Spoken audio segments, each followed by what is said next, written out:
नमस्कार, स्वागत है आप सभी का कालचक्र में। मैं हूं विपनेश माथुर और मेरे साथ हैं प्रश्न कुंडली विशेषज्ञ पंडित सुरेश पांडे जी। पंडित जी, स्वागत है आपका। धन्यवाद। क्यों जरूरी है घर में तुलसी? क्यों बजाते हैं पूजा में घंटी? क्यों देते हैं सूर्य को अर्घ? क्यों लगाते हैं माथे पर तिलक? जानिए आस्था और विज्ञान का कनेक्शन सिर्फ कालचक्र में। जी, हमारे शास्त्रों में लिखी गई हर बात का वैज्ञानिक आधार है, आप जानते हैं। हमारे ऋषि मुनि और पूर्वज कई साल पहले हमें आचार, व्यवहार, पूजा पाठ और डेली रूटीन से जुड़ी बहुत सी बातें बता चुके हैं, जिनका कुछ हद तक अमल हम आज भी करते हैं। लेकिन क्या आपको पता है, इसका नाता विज्ञान से भी है। हमारे शास्त्र, हमारी संस्कृति और हमारे पूजा पाठ का अपना एक वैज्ञानिक पहलू है और इसी से जुड़ी खास जानकारी देंगे आपको आज पंडित सुरेश पांडे जी। तो बने रहिए आज कालचक्र के साथ, क्योंकि आज आपको हम शास्त्रों से साइंस का कनेक्शन बताएंगे, समझाएंगे। अपनी चर्चा को शुरू करें उससे पहले जान लेते हैं कि आज का शुभ मुहूर्त आपके लिए क्या है।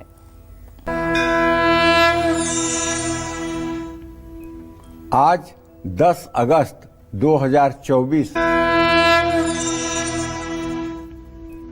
आज 10 अगस्त 2024 दिन शनिवार है। आज श्रावण शुक्ल पक्ष की षष्ठी तिथि कल सुबह 5:44 तक रहने वाली है। इसके बाद सप्तमी तिथि शुरू हो जाएगी। चित्रा नक्षत्र पूरे दिन रात रहेगा।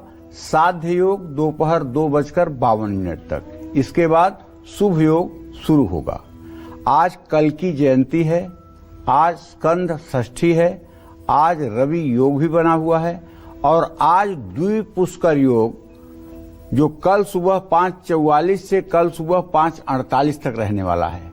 इसी क्रम में आज के कुछ अशुभ मुहूर्त भी हैं। जैसे शनिवार है तो राहु काल रहेगा सुबह 9 बजे से 10:30 बजे तक। यमगंड काल रहेगा दोपहर 2:06 से दोपहर 3:45 तक।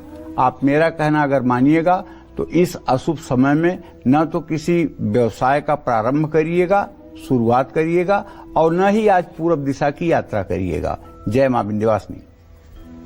चलिए चर्चा की शुरुआत करते हैं और सबसे पहले बात करते हैं तुलसी पूजन की। तुलसी का धार्मिक महत्व तो पंडित जी ने बहुत बार आपको बता दिया है, लेकिन इसके पीछे का वैज्ञानिक आधार क्या है, आइए पंडित जी से जान लेते हैं।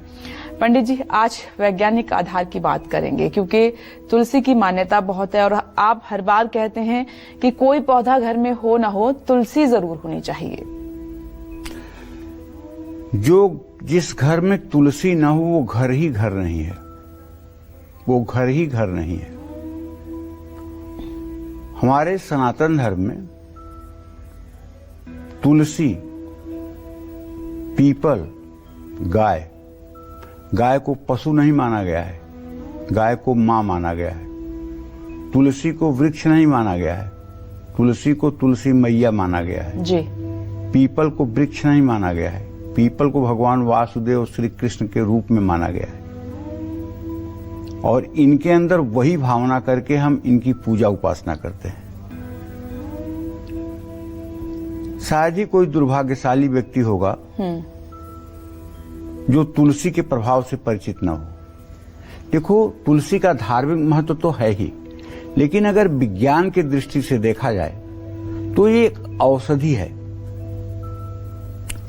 तुलसी पूजन हर भारतीय के घर की पहचान है। तुलसी पूजन से घर में मानसिक शांति, सुख, समृद्धि और सफलता प्राप्त होती है। लेकिन तुलसी का वैज्ञानिक महत्व भी है। इसे संजीवनी बूटी भी कहा जाता है। एक ऐसी रामबाण औषधि है जो हर प्रकार की बीमारियों में काम आती है। स्मरण शक्ति हो, हृदय का रोग हो, कफ हो, श्वास का रोग हो, खून की कमी हो, खांसी हो, जुकाम हो, अस्थमा हो, दमा हो, दांतों से जुड़ा कोई रोग है, उसमें भी तुलसी फायदा देती है।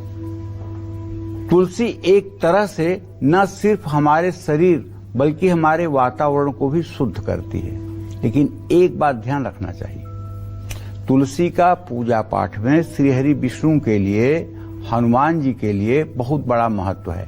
राम के लिए, भगवान कृष्ण के लिए, भगवान विष्णु के लिए बहुत महत्व है। जब तक तुलसी उनके पूजा में उपस्थित नहीं होती है तब तक वो पूजा अधूरी ही रहती है। लेकिन हमारे शास्त्रों में एक बात और कही गई है कि तुलसी को कभी दांतों से चबा करके नहीं खाना चाहिए। ऐसा इसलिए कहा गया है कि तुलसी में पारे का अंश होता है। पारा समझते हैं ना, पारे का अंश होता है और तुलसी को चबाने से दांत बहुत जल्दी कमजोर हो जाते हैं और दांत बहुत जल्दी टूट जाते हैं। इसलिए जिन लोगों को कैंसर या किडनी की समस्या शुरू हो रही है वो लोग अगर 5 पत्ती काली तुलसी के रोज गंगा जल के साथ निगल लें तो निश्चित रूप से उनके रोग में कमी आएगी।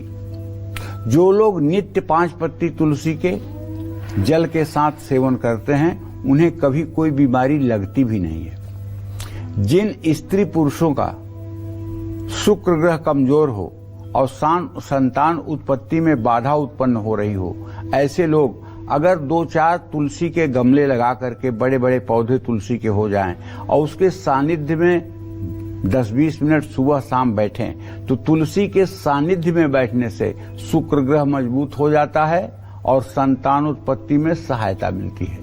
ये सब आजमाए हुए उपाय हैं। महिलाओं को कहा जाता है कि जब वो दीप प्रज्वलित करें तो तुलसी की 7 परिक्रमा भी करें। परिक्रमा सिर्फ इसलिए किया जाता है कि ताकि उनके अंदर एक सकारात्मक ऊर्जा का संचार हो तुलसी के प्रभाव से, तुलसी की वजह से उनके आभा मंडल का विस्तार हो और वो अपने घर परिवार को प्रसन्न मुद्रा में संचालित कर सकें। इसलिए तुलसी हमारे जीवन के अत्यंत करीब है और इसका जो वैज्ञानिक महत्व है वो अपने आप में अजब गजब है। जय मां विंध्यवासिनी। तो तुलसी की बात तो हो गई, तुलसी का धार्मिक महत्व तो आपको पता था, लेकिन साइंटिफिक पहलू क्या है ये भी पंडित जी ने आपको आज विस्तार से समझाया है। हम अपनी चर्चा को आगे बढ़ाते हुए बात करते हैं। बहुत से लोग सूर्य को अर्घ्य देते हैं लेकिन शायद ही किसी को सूर्य अर्घ्य का साइंटिफिक करेक्शन पता होगा। लेकिन आज पंडित जी आपको सूर्य को अर्घ्य देने का वैज्ञानिक पहलू समझाने वाले हैं, तो आइए जानते हैं। पंडित जी, ये वो बातें हैं जो हम डेली करते हैं, आप डेली समझाते हैं कि हमारी दिनचर्या में तुलसी का पूजन, सूर्य को अर्घ्य देना, जल चढ़ाना शामिल होना चाहिए। तो आपने कई बार सूर्य को अर्घ्य देने का, जल चढ़ाने का धार्मिक महत्व समझाया, लेकिन वैज्ञानिक पहलू आपसे आज समझना चाहेंगे।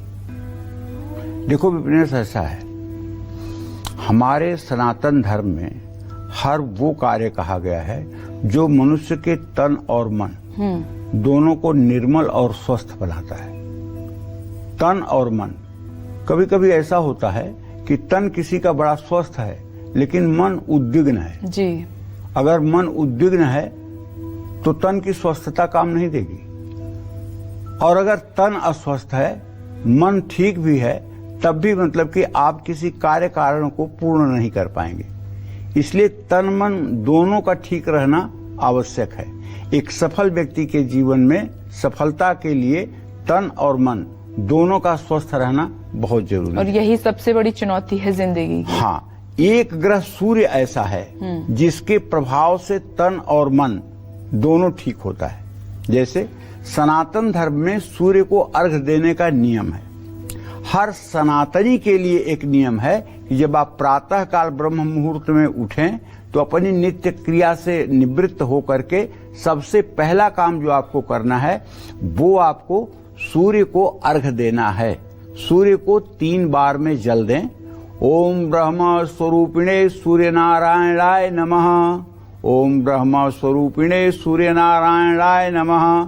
3 बार में जल को बारी बारी से सूर्य को देखते हुए गिराएं। अब ये मंत्र पढ़ करके आप सूर्य को अर्घ्य 3 बार में देंगे। अब किसी किसी के दिमाग में ये बात आती है कि मैं सूर्य को अर्घ्य देता हूं तो वो जल मेरे पैरों में लग जाता है, बड़ा दोष लगता है, ये जल नालियों में चला जाता है, बड़ा दोष लगता है। मैं कहता हूं कि आप बताइए, आप सूर्य को जल देते हो पृथ्वी को?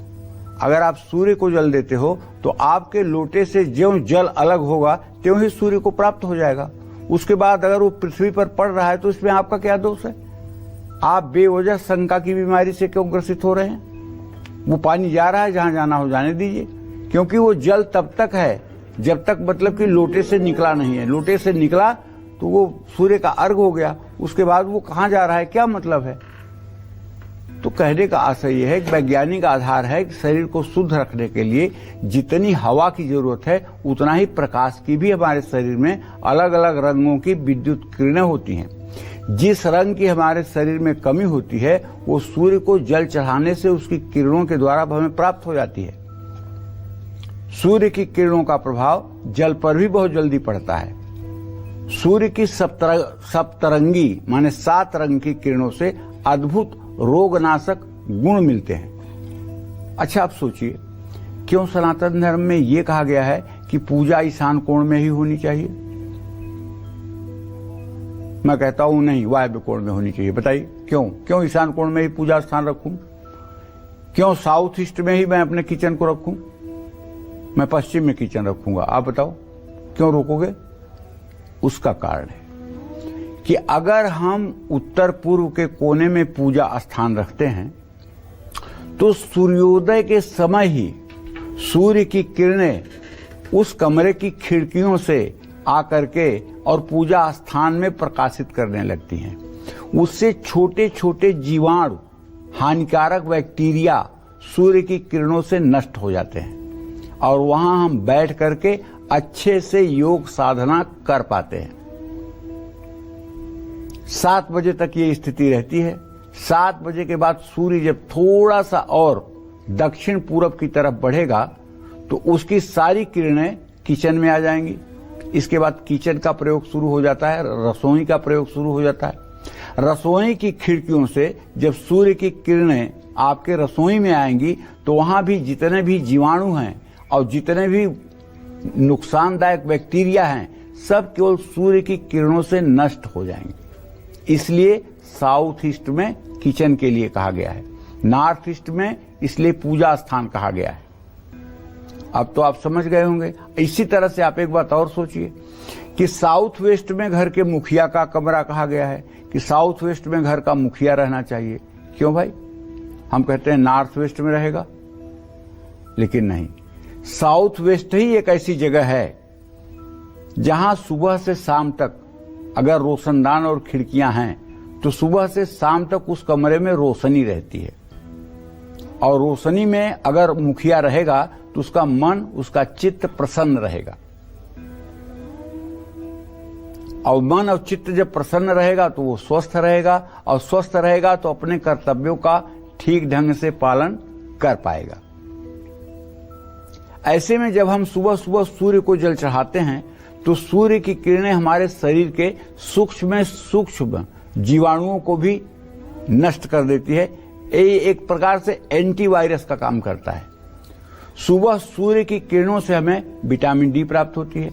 आज की सबसे बड़ी समस्या है, आधे लोग ये कहते हैं कि मेरे पैरों में दर्द होता है, मेरे हाथों में दर्द होता है, और जब जांच कराते हैं तो विटामिन डी की कमी निकलती है। विटामिन डी सिर्फ और सिर्फ सूर्य की किरणों से प्राप्त होता है। कोई व्यक्ति यदि प्रातः काल सूर्य को अर्घ देता है तो निश्चित रूप से 2-5 मिनट सूर्य के सामने खड़ा होता है तो उसको निश्चित रूप से विटामिन डी भरपूर मात्रा में मिलती है। और विटामिन डी की जब कमी नहीं होती है तो शरीर में दर्द की बीमारी नहीं होती है। ये तो हो गया तन को स्वस्थ रखने का एक उपाय। इसका एक और उपाय है जो इसको पूर्ण करता है, वो हमारे सनातन धर्म में कहा गया है। भगवान कृष्ण भी गीता में कहते हैं कि बलों में मैं प्राणायाम हूं। बल की बात अगर की जाए तो उसमें मैं प्राणायाम हूं। प्राणायाम क्या होता है? प्राणों को आयाम देना। ये हमारी जो पंच वायु है ना, तो प्राण वायु, व्यान वायु, उदान वायु, अपान वायु, समान वायु, इस वायु को आयाम देना, स्थिर करना प्राणायाम है। तो अब कहा गया है सनातन धर्म में कि जब आप सूर्य को अर्घ दे दें तो उसके बाद आप अपने उपासना स्थान में बैठकर, पूजा स्थान में बैठकर 5 बार प्राणायाम करें। प्राणायाम का मंत्र है ओम भू ओम भुवः ओम स्वः ओम मः ओम जनः ओम तपः ओम सत्यम ओम तत्सवितुर्वरेण्यं भर्गो देवस्य धीमहि धियो यो नः प्रचोदयात् ओम आपो ज्योतिरसो अमृतम ब्रह्म भूर्भुवः स्वरोम। ये मंत्र 9 बार कहने का विधान कहा गया है हमारे शास्त्रों में, एक श्वास में 9 बार। 3 बार इस मंत्र को कहते हुए नाभि पर 6 पंखुड़ियों वाले नीले कमल के फूल पर भगवान विष्णु का ध्यान करना चाहिए और 16 पंखुड़ियों वाले भूरे रंग के कमल के फूल पर हृदय में ब्रह्मा का ध्यान करना चाहिए। द्विदल कमल, 2 दल वाले कमल की सफेद पंखुड़ी पर भगवान शिव का ध्यान भ्रिकुटी पर करना चाहिए और 3 बार मंत्र को नाभि पर ध्यान करके पढ़ना चाहिए, 3 बार हृदय पर ध्यान करके पढ़ना चाहिए, 3 बार माथे पर ध्यान करके पढ़ना चाहिए। इस तरह से एक बार की सांस में जो 15 सेकंड खींचना होता है, श्वास को भरना होता है जिसको पूरक कहते हैं, और 60 सेकंड श्वास को रोकना होता है जिसको कुंभक कहते हैं, और 30 सेकंड श्वास को छोड़ना होता है जिसको रेचक कहते हैं। पूरक, कुंभक, रेचक, ये मतलब कि 1 संबंधे 4 संबंधे 2 का अनुपात है इसका। जैसे अगर आपने 10 ही सेकंड खींचने की सामर्थ्य है तो 40 सेकंड रोकिएगा और 20 सेकंड छोड़िएगा। ये प्राणायाम जिसका सिद्ध हो जाता है तो इस प्राणायाम की 4 अवस्थाएं हैं, ध्वस्ति, प्राप्ति, संबित और प्रसाद। ध्वस्ति अवस्था उसको कहते हैं कि पूरा दुनिया का जितना इंस्ट्रूमेंट है, सीटी स्कैन से लेकर के और वो मतलब कि एमआरआई से लेकर के, एक्सरे से लेकर के, अल्ट्रासाउंड से लेकर के सारे यंत्र आपके ऊपर लगा दिए जाएं। लेकिन मेरा दावा है कि अगर आप प्राणायाम नियम से करते हैं तो आपके शरीर में इंच मात्र का भी रोग निकल ही नहीं सकता है, क्योंकि जब प्राणायाम सिद्ध होता है तो उसका पहला गुण ध्वस्ति कार्य रूप में परिणत हो जाता है। ध्वस्ति का मतलब शरीर की सारी बीमारियां ध्वस्त हो गई। तो जो लोग इस प्रकार के प्राणायाम को 5 आवृत्ति सुबह और 5 आवृत्ति सायंकाल को भी सूर्य को अर्घ देना चाहिए, सायंकाल को ढलते हुए सूरज को अर्घ देना चाहिए और 5 बार ये प्राणायाम करना चाहिए। भगवान कृष्ण ने स्वयं अपनी 84 विभूतियों के अंतर्गत इस बात का वर्णन किया है कि बलों में मैं प्राणायाम हूं। तो जब आप प्राणायाम करते हैं, आप देखिए ना, छोटी सी भी पूजा अगर कोई करता है उसको प्राणायाम का महत्व तो नहीं पता है, लेकिन आप देखिए नाक पकड़ करके ऐसे बैठता है, ऐसे। नाक पकड़ना क्या है? नाक पकड़ना प्राणायाम की एक क्रिया है। नाक पकड़ने से कोई मंत्र जप नहीं किया जाता है, नाक पकड़ करके कोई मतलब कि आवाहन नहीं किया जाता है। नाक पकड़ने का अर्थ ही है कि आप प्राणायाम कर रहे हैं, लेकिन लोग समझ नहीं पाते हैं, केवल भगवान के मंत्रों का जप करते हुए नाक छू लेते हैं। नहीं, इसका मतलब है कि नासिका के एक छिद्र को बंद करके बाईं श्वास से आप श्वास को भरेंगे, फिर दोनों नासिका को बंद करके श्वास को रोकेंगे, फिर दाहिनी नासिका से श्वास को निकालेंगे, फिर दाहिनी नासिका से श्वास को भरेंगे, फिर दोनों नासिका बंद करके फिर बाएं से निकालेंगे। ये है क्रम। जो इस क्रम को जान लेता है उसके शरीर के 7 चक्र, जैसे मूलाधार चक्र जो आपके गुदा मार्ग के पास है, स्वाधिष्ठान चक्र जो आपके लिंग मूल में है, मणिपूरक चक्र जो आपके नाभि के नीचे है, अनाहत चक्र जो आपके हृदय पर है, विशुद्धि चक्र जो आपके कंठ पर है, आज्ञा चक्र जो आपके भ्रिकुटी पर है और सहस्रार जो आपके सर के ऊपर है। ये 7 चक्र एक्टिवेट हो जाते हैं। कुछ दिनों के अंदर ये 7 चक्र एक्टिवेट हो जाते हैं और जब मनुष्य के 7 चक्र एक्टिवेट हो जाते हैं तो उसके जीवन में कोई भी कार्य असंभव नहीं रह जाता है। बस योग और प्राणायाम करने की जरूरत है। जय मां विंध्यवासिनी। हम चर्चा को आगे बढ़ाएं उससे पहले पंडित जी, ये दर्शकों की डिमांड है, एक बार फिर से वो जानना चाहते हैं आपसे, जो दर्शक नहीं सुन पाए ठीक से, कि वैज्ञानिक पहलू आप समझा रहे हैं सूर्य को अर्घ देने का, तो एक बार फिर से सूर्य को अर्घ देने की जो नियम है कैसे दिया जाए, और दूसरा कौन सा मंत्र उस समय उच्चारण उसका किया जाए? देखो, सूर्य को अर्घ देने का मतलब है कि यदि सूर्योदय से 1 घंटे के अंदर या सूर्योदय के समय आप अर्घ दे रहे हैं तो तांबे के लोटे में जल ले लीजिए और उसमें आप अपने सामर्थ्य के अनुसार रोली, चंदन, साबुत चावल, दुर्वांकुर और फूल डाल सकते हैं। अगर आपके पास वस्तु का अभाव है तो आप केवल जल भी डाल सकते हैं। और सूर्य को 3 बार में जल दिया जाता है। ईशान कोण पूर्व की दिशा में मुंह करके दोनों हाथ से लोटे को अपने मस्तक के ठीक सीधे भाग में रख करके सूर्य को देखते हुए एक बार जल गिरा करके फिर लोटे को सीधा कर लें। फिर दूसरी बार सूर्य को देख करके फिर लोटे का जल गिराएं, फिर लोटा सीधा कर लें। तीसरी बार संपूर्ण जल को गिरा दें। और इस समय मंत्र क्या पढ़ना है? ओम ब्रह्म स्वरूपिणे सूर्य नारायणाय नमः। ओम ब्रह्म स्वरूपिणे सूर्य नारायणाय नमः। ओम ब्रह्म स्वरूपिणे सूर्य नारायणाय नमः। लेकिन अगर आपको अर्घ देने में देर हो रही है, सूर्योदय के 2.5 घंटे के बाद, 1 घंटे के बाद अगर आप अर्घ दे रहे हैं, 8 बजे दे रहे हैं, 9 बजे दे रहे हैं, 10 बजे दे रहे हैं, तब आपको 4 बार अर्घ देना होगा। 1 बार प्रायश्चित अर्घ और 3 बार अर्घ। प्रायश्चित अर्घ केवल बिना मंत्र बोले केवल थोड़ा सा जल गिरा दीजिए, वो प्रायश्चित अर्घ हो गया। अब 3 बार जो है मंत्रों के साथ जल गिराएंगे, ये 3 अर्घ होंगे। एक आपने प्रायश्चित अर्घ दे दिया। अब प्रायश्चित अर्घ देने के बाद आपका ये अर्घ भगवान सूर्यदेव स्वीकार करेंगे। ये है विधा। और देखिए, जब हम लोटे का जल गिरता है तो उस पानी में से छन करके सूर्य की जो किरणें हमारे शरीर पर पड़ती हैं, वो हमारे सारे शरीर के रोगाणुओं को भस्म कर देती हैं। और हमारे शरीर का जितना तम अंधकार है, जितना तामसिक भाव है, वो सारा का सारा तामसिक भाव अपने आप नष्ट प्राय हो जाता है। इसलिए सनातन धर्म में सूर्य की उपासना को सबसे सर्वोपरि माना गया है। और पंचदेवों में सूर्य देव का भी नाम है। अगर गणेश और गौरी की पूजा सबसे पहले होती है, कलौ चंडी विनायक, कलयुग में अगर चंडी और विनायक की पूजा आवश्यक है तो भगवान विष्णु और शिव की भी पूजा आवश्यक है। तो उसके साथ अगर किसी की पूजा आवश्यक है तो वो भगवान सूर्य देव ही हैं, उनकी पूजा आवश्यक है। तो इसलिए हमारे सभी दर्शकों को चाहिए कि देखिए, हम उन लोगों के लिए तो नहीं बाध्य करेंगे जो लड़के रात में 2 बजे 3 बजे तक पढ़ाई कर रहे हैं और वो कैसे उठ करके सुबह अर्घ देंगे, उनको तो हम मजबूर नहीं कर रहे हैं, क्योंकि वो एक साधना में है। उनकी एक साधना चल रही है, सरस्वती की साधना। तो एक साधना में दूसरी साधना के लिए खलल नहीं। हाँ, 3 बजे 4 बजे भोर तक अगर बच्चा पढ़ रहा है तो सुबह उससे उम्मीद नहीं करनी चाहिए कि वो सूर्योदय के समय उठ करके सूर्य को अर्घ देगा। लेकिन जब उठे, जब नहाए, तभी उसे प्रायश्चित अर्घ के साथ सूर्य को अर्घ देना चाहिए, पहली बात।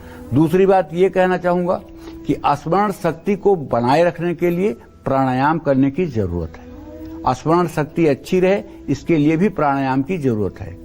और प्राणायाम का जो मंत्र है, ये आपको नित्य कर्म पूजा प्रकाश की पुस्तक है गीता प्रेस की, उसमें बहुत विधिवत आपको मिल जाएगा। और उसके बाद प्राणायाम करने के बाद भी अगर आप चाहते हैं कि आपके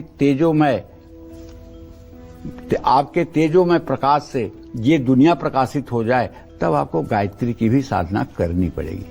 और गायत्री की साधना के लिए गायत्री के मंत्रों का आपको जप करना पड़ेगा। और गायत्री मंत्र जप के पहले आपको 16 मुद्राएं दिखानी पड़ेंगी और गायत्री मंत्र के बाद 8 मुद्राएं दिखानी पड़ेंगी। मुद्रा का मतलब है कि हाथों की बनावट से मुद्रा दिखाई जाती है, ठीक है। तो ये मुद्रा आपको नित्य कर्म पूजा प्रकाश जो गीता प्रेस की पुस्तक है, उसमें सचित्र आपको मिल जाएगा और उसको देखकर आप समझ पाएंगे। जय मां विंध्यवासिनी। चलिए अपनी चर्चा को आगे बढ़ाते हैं। हम लोग नवरात्र, महाशिवरात्रि, एकादशी, पूर्णिमा और वार के अनुसार बहुत से व्रत उपवास रखते हैं, लेकिन व्रत उपवास रखने का वैज्ञानिक आधार भी है, जो आज पंडित जी आपको बताने जा रहे हैं। पंडित जी बताइए। देखिए, हमारी पौराणिक कथाओं में हर उपवास का कोई न कोई वैज्ञानिक आधार बताया गया है। इन्हें कर्मकांड से इसलिए जोड़ा गया है ताकि जनसाधारण उपवास का वैज्ञानिक आधार समझें, बिना भी उनकी जरूरत को समझ सके। उपवास का अर्थ है 5 ज्ञानेंद्रिय और 5 कर्मेंद्रियों पर नियंत्रण करने से है। व्रत रखने के दौरान फैट बर्निंग प्रोसेस तेज हो जाता है, शरीर का फैट तेजी से जलने लगता है, जिससे चर्बी तेजी से गलनी शुरू हो जाती है। व्रत करने से नई रोग प्रतिरोधक कोशिकाओं के बनने में मदद मिलती है। कुछ समय के लिए व्रत रखने से मेटाबॉलिक रेट में 3 से 14% तक बढ़ोतरी होती है। व्रत करने से दिमाग भी स्वस्थ रहता है। व्रत करने से डिप्रेशन और मस्तिष्क से जुड़ी कई समस्याओं में फायदा होता है। आज के समय में तनाव एक बहुत बड़ी समस्या है। व्रत करने से तनाव में भी कमी आती है। एक बात आप अच्छी तरह से समझ लीजिए, भगवान कृष्ण ने कहा है कि व्रतों में मैं मौन व्रत हूं। व्रतों में मैं क्या हूं? मौन व्रत हूं, माने न बोलना एक प्रकार का ये भी व्रत है। व्रत का अर्थ होता है, व्रत का शाब्दिक अर्थ जो हमारे शास्त्रों में कहा गया है, वो कहा गया है इंद्रिय संयम को। इंद्रिय को संयमित रखना, ये इंद्रियां अपने से स्वेच्छाचारी न हो जाएं, इंद्रियों को अपने बस में रखना और इन्हें सात्विक मार्ग में चलाना, ये व्रत कहलाता है। और उपवास जो है, भोजन न पाना, शरीर को पोषक तत्व न देना, ये उपवास कहलाता है। व्रत उपवास उसको कहते हैं जिसमें शरीर को शिथिल भी किया जाता है और इंद्रियों के ऊपर अपना पूर्ण रूपेण से वर्चस्व भी स्थापित किया जाता है। क्योंकि ये इंद्रियां बहुत विषयी हैं और मन के सहयोग से ये विषय वासनाओं में बहुत तेजी से भाग जाती हैं, इसलिए इनका नियमीकरण होना बहुत आवश्यक है। तो इसलिए मैं कहना चाहूंगा कि व्रत और उपवास दोनों के अंतर को समझ करके हर समय आपको सप्ताह में एक उपवास जरूर करना चाहिए और इंद्रियों को संयमित रखने के लिए व्रत का हर समय पालन करना चाहिए। जय मां विंध्यवासिनी। क्यों बजाते हैं पूजा पाठ में घंटी और शंख? पूजा पाठ में घंटी और शंखनाद का हमारे वातावरण और घर में क्या प्रभाव पड़ता है? क्या है इसका वैज्ञानिक आधार? आइए जान लेते हैं।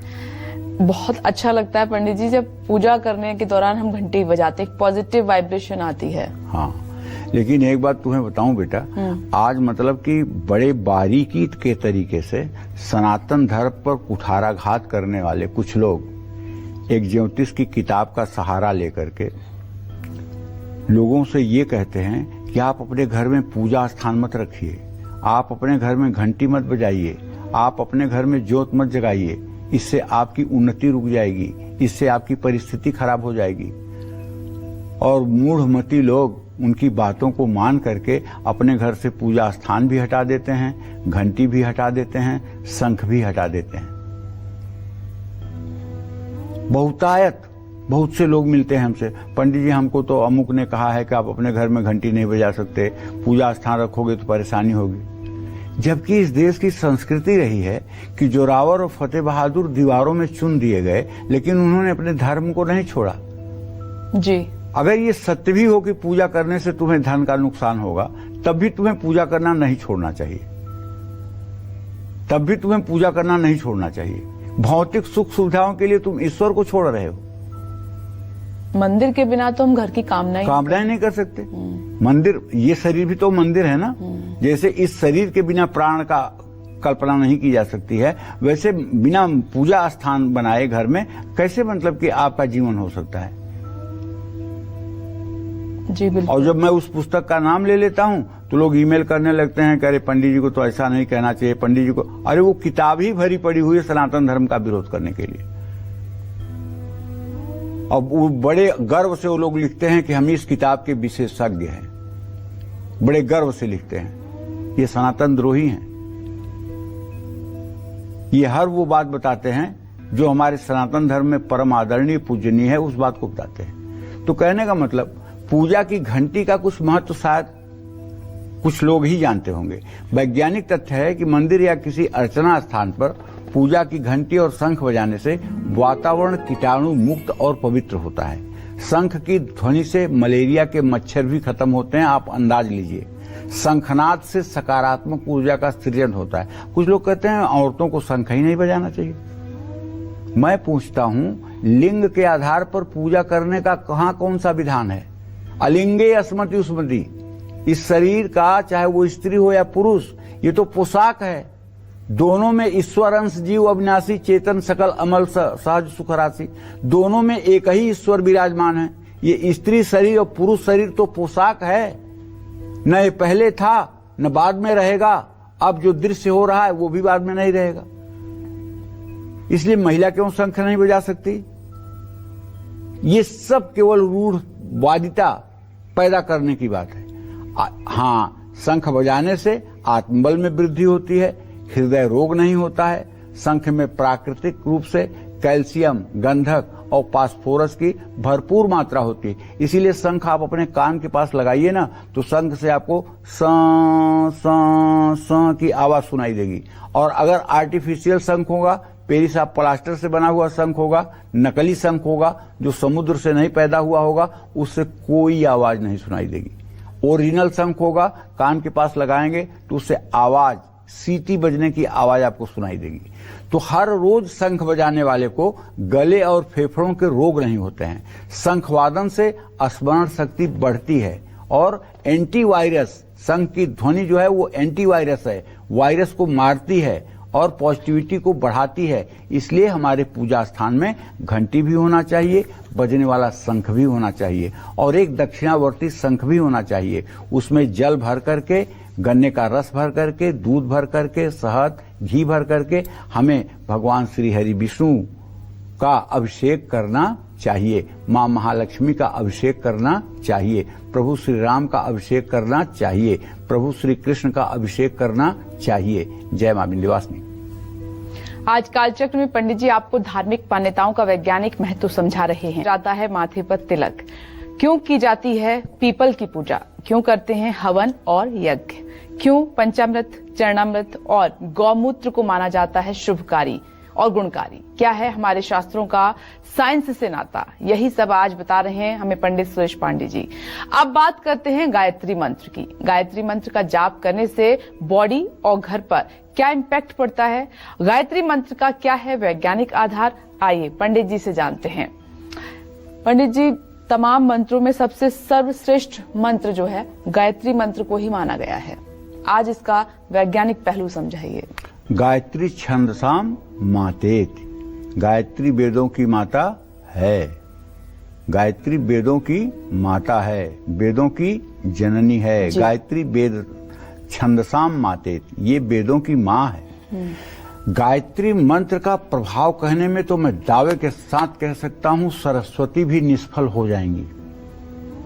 तो मैं एक व्यक्ति नासमान शरीर लेकर के गायत्री के महत्व को क्या बता पाऊंगा? इतना ही बता पाऊंगा जैसे किसी आदमी को गुड़ खिला दीजिए और उससे पूछे कि कैसा रहा, तो कहेगा अच्छा रहा।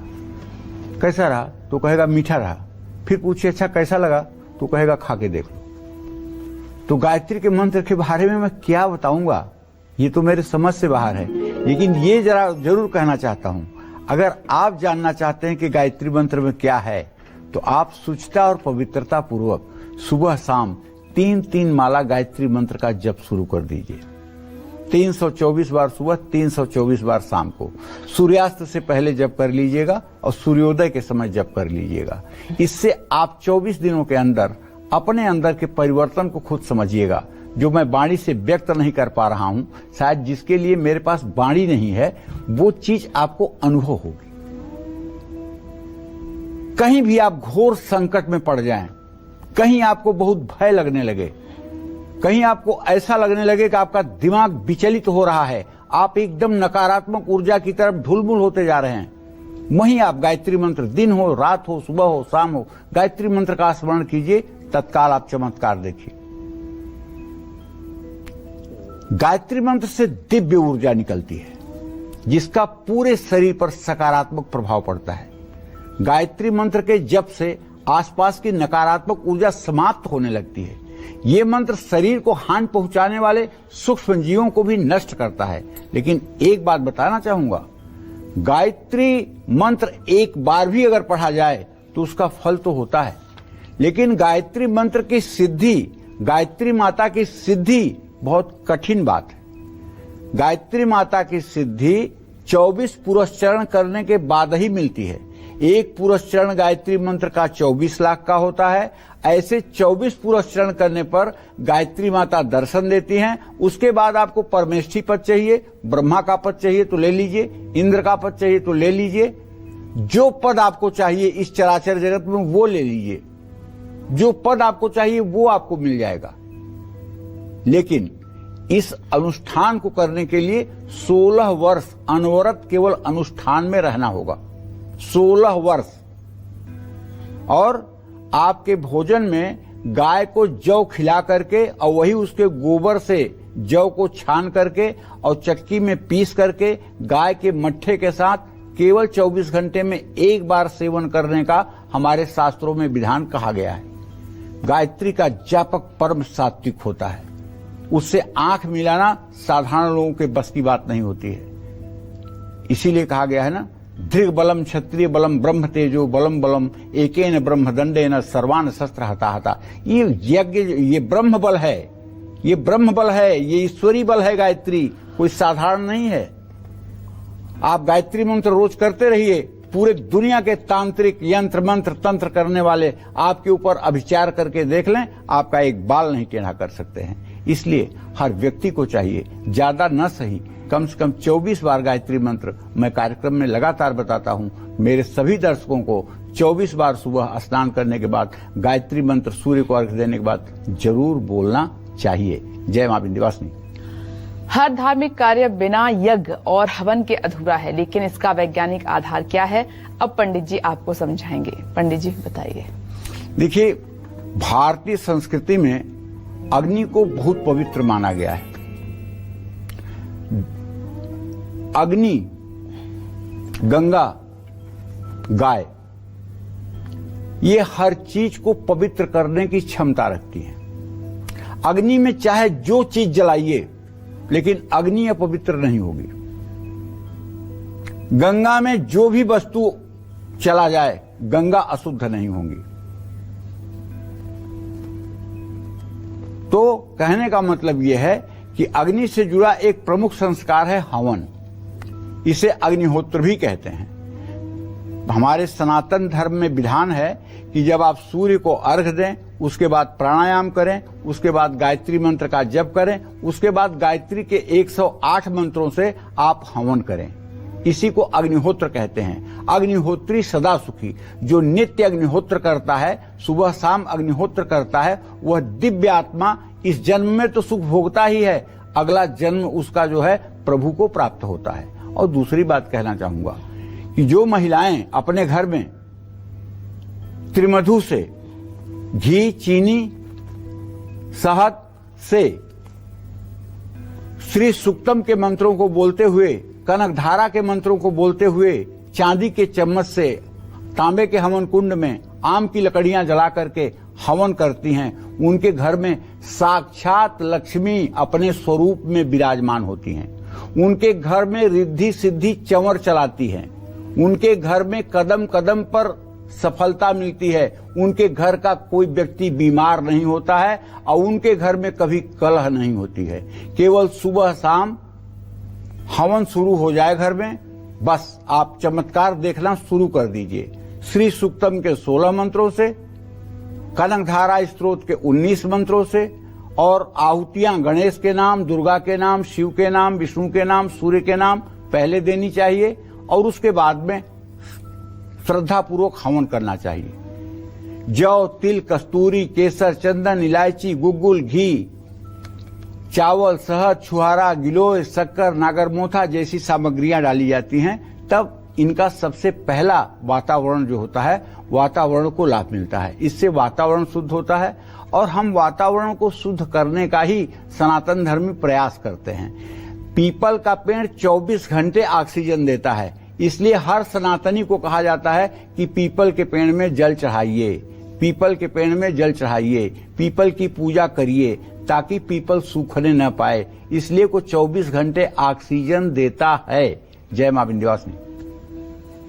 हिंदू मान्यताओं में पूजा के दौरान दीपक जलाने का महत्व है, लेकिन क्या आपको पता है कि दीपक जलाने का वैज्ञानिक पहलू भी होता है? आइए पंडित जी से वो समझते हैं। पंडित जी बताएं।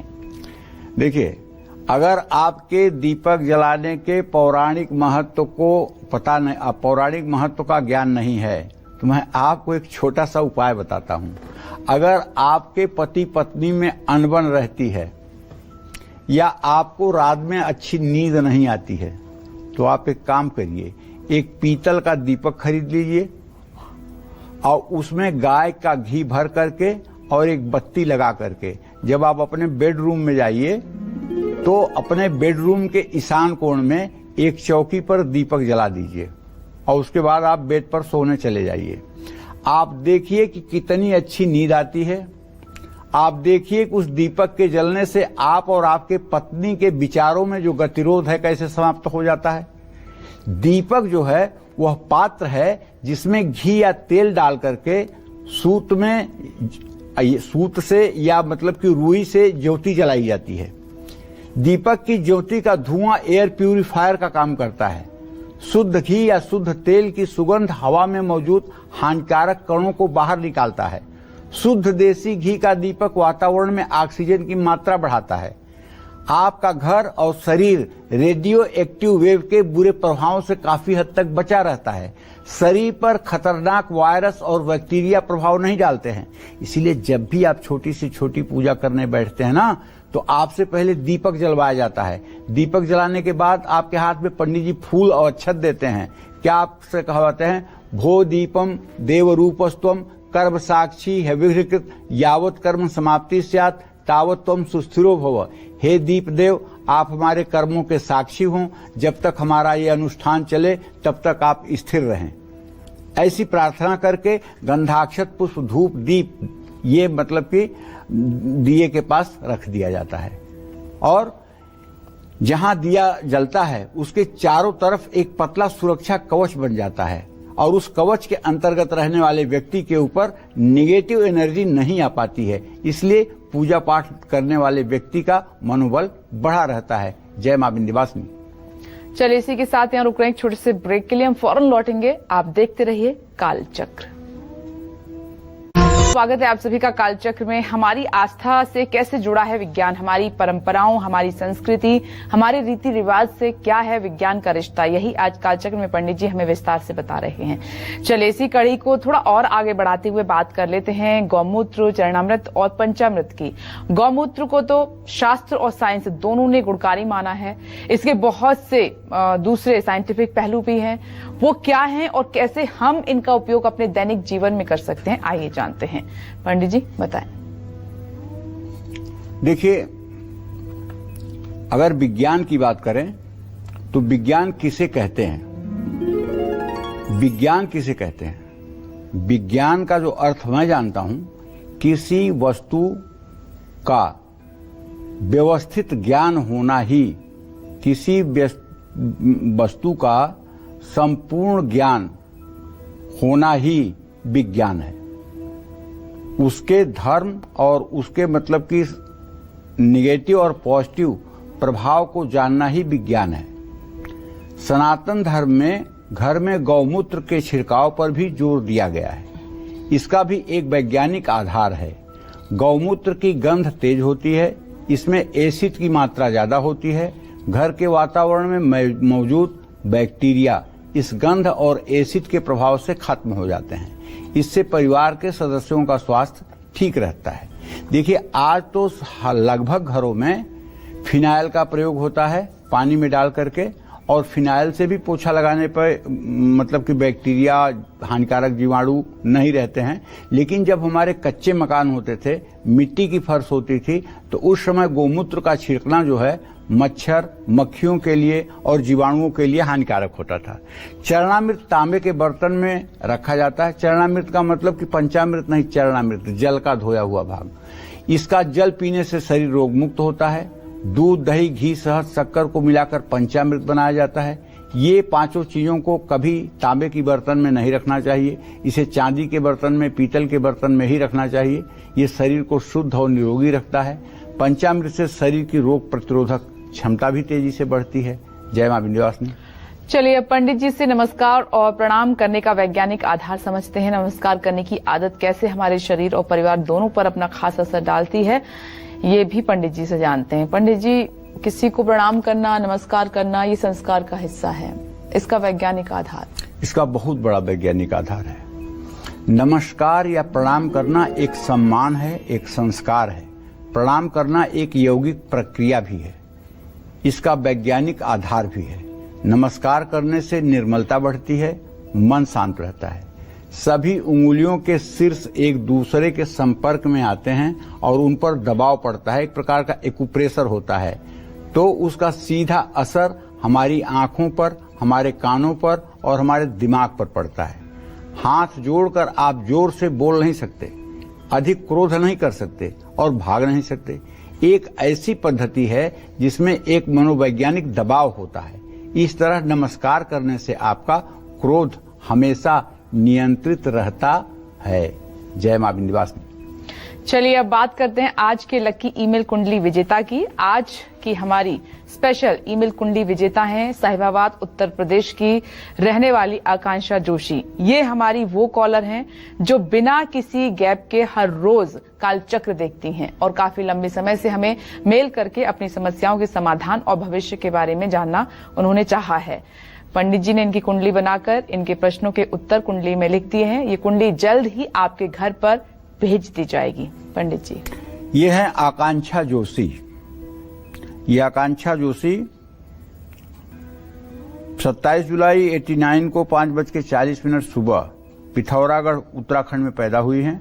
इन्होंने जो अपने प्रश्न लिखे हैं उनका मैंने उत्तर इस कुंडली के पृष्ठभाग पे लिख दिया है और ये आपको जन्म कुंडली आपको न्यूज 24 की कालचक्र की जो टीम है वो शीघ्र ही आपके घर भेज देगी और मुझे विश्वास है कि उन उपायों को करके आप स्वस्थ और सुखी जीवन जी पाएंगे। तो आकांक्षा जोशी जी, आपको बहुत बहुत मुबारकबाद। अब हमारे साथ एक कॉलर बिहार से जुड़ गए हैं, उनसे बात कर लेते हैं। स्वागत है आपका। नाम बताएं पहले और पंडित जी से अपना सवाल करें। ठीक है सर।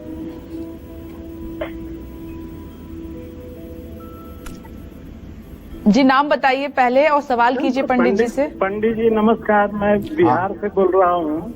नमस्कार। और अपनी बेटी के बारे में पूछना चाहता हूँ। उसको पिछले 12 साल से स्किन की बीमारी है। पहले तो पता नहीं चला, पता चला तो डॉक्टर बोल रहे हैं कि ये जो है मतलब जल्दी ठीक होने वाला नहीं है, तो क्या ये ठीक होगा या नहीं होगा? दूसरा सवाल कि वो डेंटल की हुई है तो अभी तक तो कुछ हुआ नहीं, तो क्या उसको इसी क्षेत्र में आगे बढ़ना चाहिए या कोई दूसरा क्षेत्र में प्रयास करना चाहिए? ठीक। देखिए, आपके प्रश्न के आधार पे आपके पुत्री भाव का स्वामी शनि रोग स्थान में बैठा हुआ है। रोग तो सही में इसका असाध्य है, रोग तो काफी इसका जटिल है, मुश्किल रोग है, लेकिन ऐसा नहीं कि सनातन धर्म में किसी चीज का उपाय नहीं है। हमारे यहाँ श्रीमद् देवी भागवत महापुराण में लिखा हुआ है कि जो लोग गिलोय की लकड़ी को 108 टुकड़ा करके आधा गिलोय की लकड़ी घी में और गाय के घी में और आधा गिलोय की लकड़ी पंचगव्य में गाय का दूध, गाय की दही, गाय का घी, गाय का गोबर, गाय का मूत्र, ये 5 चीजें पंचगव्य कहलाती हैं। आधी लकड़ी को उसमें डुबोकर और गायत्री मंत्र बोलते हुए 108 आहुति सुबह शाम अगर हवन की जाए तो 6 महीने के अंदर ये असाध्य बीमारियां ठीक होने की कगार पर आ जाती हैं। जय मां विंध्यवासिनी। और इसी के साथ वक्त हो चला एक छोटे से ब्रेक का। हम जल्द हाजिर होंगे, आप देखते रहें कालचक्र के बाद। स्वागत है आप सभी का एक बार फिर से कालचक्र में। हम सभी अपने से बड़ों के पैर छूकर उनका आशीर्वाद देते हैं, लेकिन क्या आपको बड़ों के पैर छूने का वैज्ञानिक आधार पता है? नहीं ना? तो जल्दी से पंडित जी से पैर छूने का वैज्ञानिक आधार जान लेते हैं। पंडित जी, क्या इसका भी कोई वैज्ञानिक आधार है? इसका बहुत बड़ा वैज्ञानिक आधार है, लेकिन उस वैज्ञानिक आधार को फॉलो करने वाले इस धरती पर 0.001% है। यस। देखो, इसका वैज्ञानिक आधार ये है कि बड़ों के पैर छूने का भी नियम है, इसका भी वैज्ञानिक आधार है।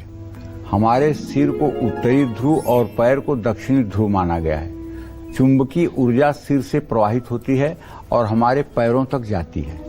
हमारे पैरों में ये ऊर्जा असीमित मात्रा में रहती है। जब हम किसी भी व्यक्ति के पैर छूते हैं तो उस व्यक्ति के शरीर की सकारात्मक ऊर्जा हमारे हाथ की उंगलियों से हमारे शरीर में आ जाती है। इससे कॉस्मिक एनर्जी का प्रवाह होता है। अब आप ध्यान दीजिए, जब किसी ऋषि मुनि और बड़े साधक के यहाँ लोग जाते हैं तो दंडवत प्रणाम करते हैं, पूरा मतलब कि लेट करके प्रणाम करते हैं। अपने दोनों हाथों को आगे फैला करके उनके श्री चरण के दोनों अंगूठों पर अपनी दोनों तर्जनी उंगलियां रख देते हैं और उस तपस्वी साधक के अंदर जितनी सकारात्मक ऊर्जा है वो आपके शरीर में ट्रांसफर होकर के और आपके नकारात्मक ऊर्जा को ध्वस्त करती है। ये है प्रणाम करने का तरीका। कुछ लोग तो प्रणाम घुटने को छू करके करते हैं, घुटने को ही प्रणाम कर लेते हैं। यहां से क्या मिलने वाला है? यहां कुछ है ही नहीं है। जो कुछ है, जैसे बैटरी पूरी है लेकिन उसमें बैटरी में जो दो डंडी बनी होती है उसी में अगर आप तार छुआएंगे तो कोई चीज स्टार्ट होगा, बाकी बैटरी के बॉडी में कहीं से छुआने से कुछ नहीं होगा।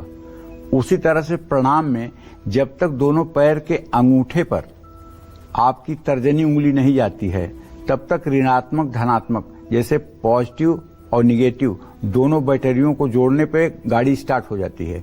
उसी तरह से पॉजिटिव निगेटिव को जब आप जोड़ेंगे, आपका दाहिना हाथ उनके बाएं पैर पर, आपका बायां हाथ उनके दाहिने पैर के अंगूठे पे पड़ेगा तो आप भी इंजन की तरह संचालित हो जाएंगे। आप भी सकारात्मक ऊर्जा से भरपूर हो जाएंगे। आपके अंदर भी एक पॉजिटिव एनर्जी ट्रांसफर हो जाएगी। ये बड़ा महत्वपूर्ण है। ऐसा हाँ, या फिर दूसरी बात, उनके पैरों पर आप अपना माथा रख दीजिए, अपनी भ्रिकुटी रख दीजिए, क्योंकि यहाँ आज्ञा चक्र है। जहाँ भगवान शिव का तीसरा नेत्र होता है यहाँ आज्ञा चक्र है, और जब आज्ञा चक्र जब अंगूठे का संपर्क करेगा तो आपके पूरे शरीर में रोशनी हो जाएगी। जय मां विंध्यवासिनी। पंडित जी, हमारे दर्शकों को इतनी महत्वपूर्ण जानकारी देने के लिए धन्यवाद। धन्यवाद। और उम्मीद करते हैं हमारा आज का विषय आपको बहुत पसंद आया होगा। कल फिर एक नए विषय और आपकी परेशानियों को दूर करने के लिए ढेरों उपाय लेकर आएंगे हम पंडित सुरेश पांडे जी के साथ। तब तक कालचक्र की टीम को दीजिए इजाजत और देश और दुनिया की खबरों के लिए देखते रहिए News 24। नमस्कार।